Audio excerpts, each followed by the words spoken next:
El hoyo fiscal es de los grandes contribuyentes, dice el SAT, quien tiene identificado un boquete fiscal, chequen esta información, por el equivalente a 1.400.000 millones de pesos, que equivale a una quinta parte del gasto público de este año. La mitad de ese dinero, 700.000 millones de pesos, es el resultado de prácticas de evasión y elusión de grandes contribuyentes plenamente identificados. Raquel Buenrostro, titular del organismo, detalló que la magnitud del dinero no entrado al fisco exhibe que no es necesario aumentar impuestos, sino que paguen los que no lo hacen. Adelantó que en lugar de una reforma fiscal en el sentido tradicional, se incluirá una miscelánea en el paquete económico del 2022 a ser presentado en el Congreso a partir de septiembre, que como primer saque permitirá recaudar 200.000 millones de pesos adicionales a los que se requieren del ejercicio en curso, para posteriormente llegar al 2% del Producto Interno Bruto,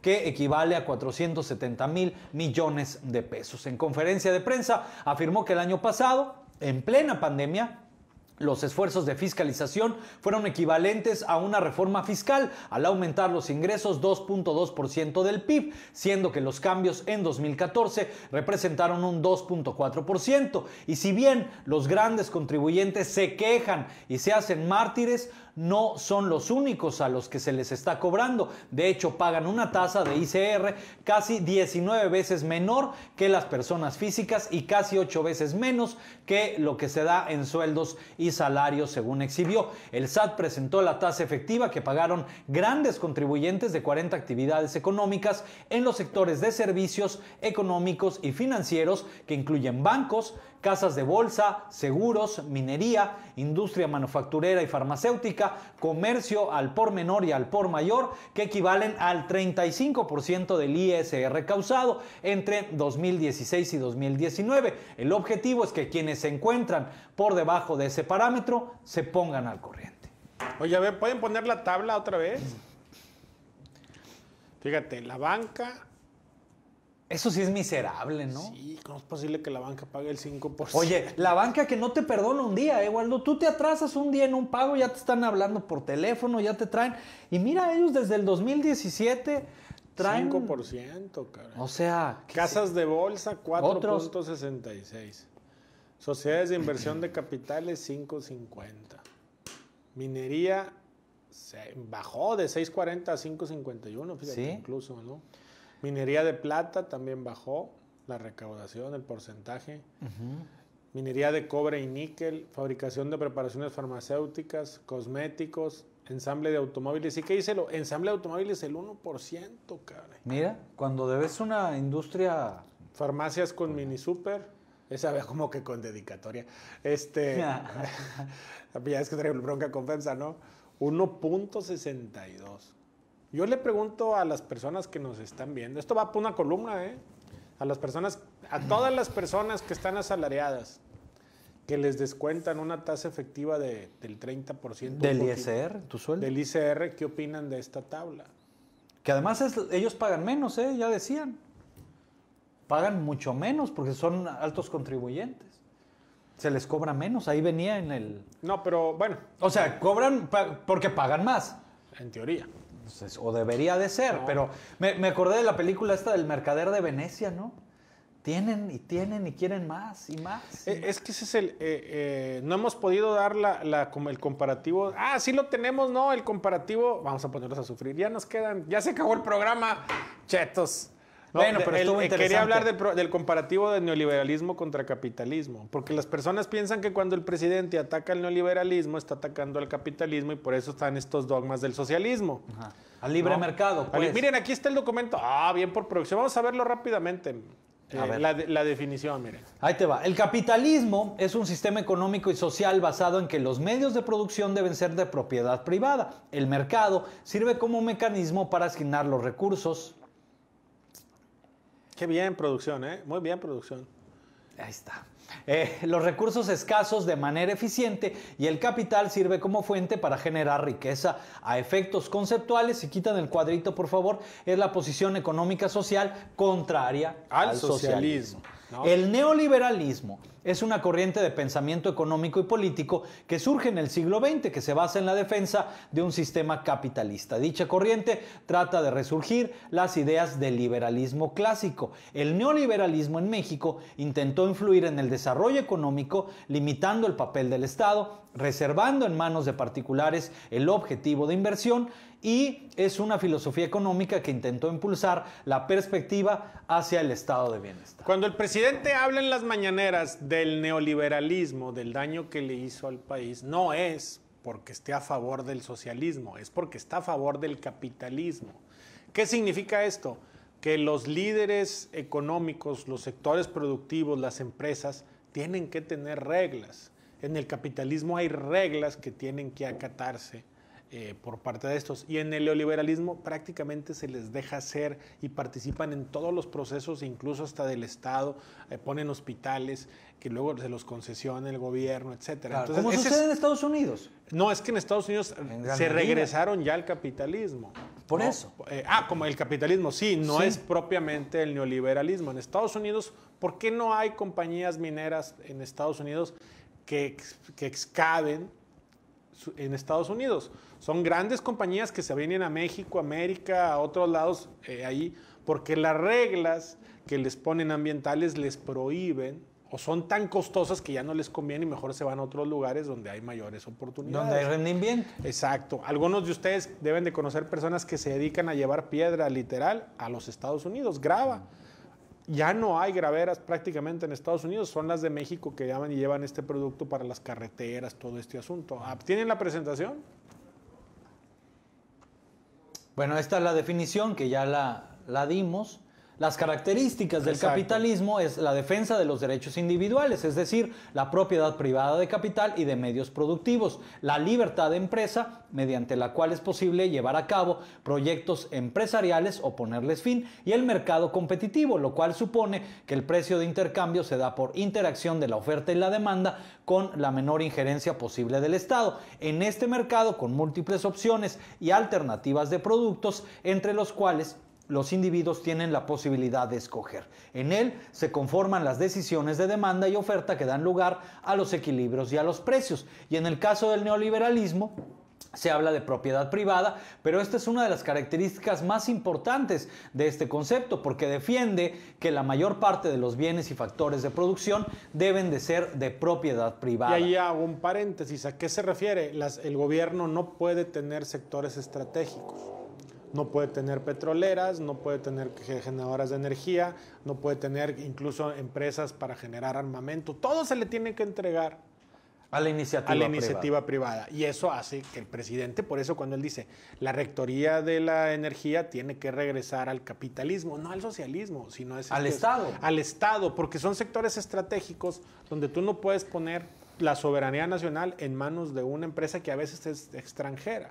Que tiene otros intereses. Exactamente. ¿No? ¿Me ayudan con el documento, muchachos? Bueno, en cuanto al libre mercado, defiende la total libertad de este, ya que afirma que es la manera óptima de optimizar la asignación de recursos. Y aquí hago un espacio. ¿Qué sucede aquí? Una de la distorsión del neoliberalismo es que las grandes empresas, de repente había 3 o 4 jugadores en el mercado. Y entonces ya no era libre mercado, se ponían de acuerdo, había colusión para fijar precios. Claro. Entonces son las prácticas monopólicas. Como pasó con la telefonía celular, por ejemplo. ¿No? Hasta que les pusieron un alto y les dijeron, oye, esto ya está descarado. Que ¿no? en el capitalismo sí está esta regulación. En el capitalismo es, tú fijas el precio conforme la oferta y la demanda, pero nosotros tenemos un tabulador del costo real de los productos, de la producción. Claro. Eso fue lo que sucedió mucho tiempo en México. Por eso las grandes fortunas de muchas personas aumentaron, porque entonces había estos procesos de colusión que no son responsabilidad del dueño de la empresa, o al menos no de todos. A veces lo que sucede es que los empleados, con tal de generar utilidad y quedar bien con sus jefes, hacen este tipo de prácticas, o a veces son los dueños de las empresas. Claro. ¿No? Sí, sí, sí. O mientras la ley lo permitía, lo hicieron y aprovecharon, ¿verdad? Exactamente, ¿no?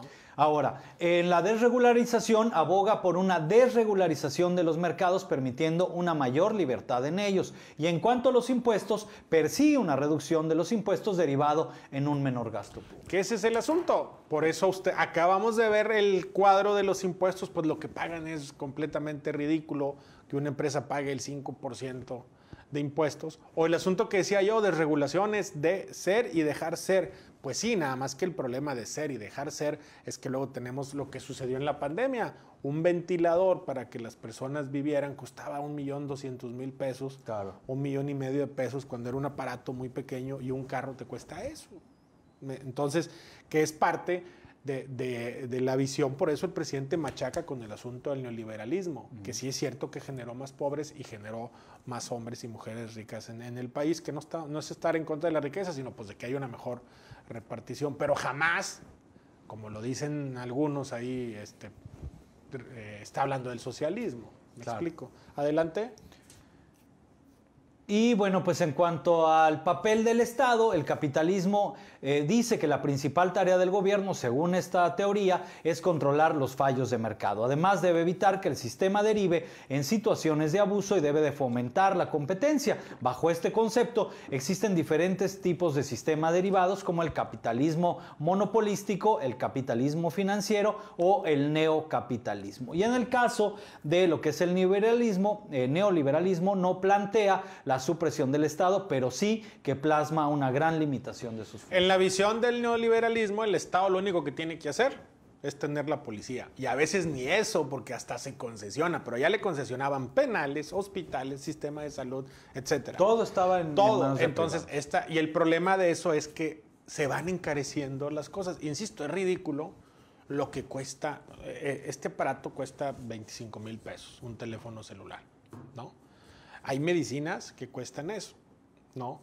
Realmente este es el costo, aquí sí hay competencia, no lo sé, pero un ventilador en pandemia, 1.300.000, 1.400.000. Cuando podría haber estado en 3.500 pesos, 4.000 pues pesos. Ponle, no, sí, en eso andan en algunos casos. Un ventilador de... No.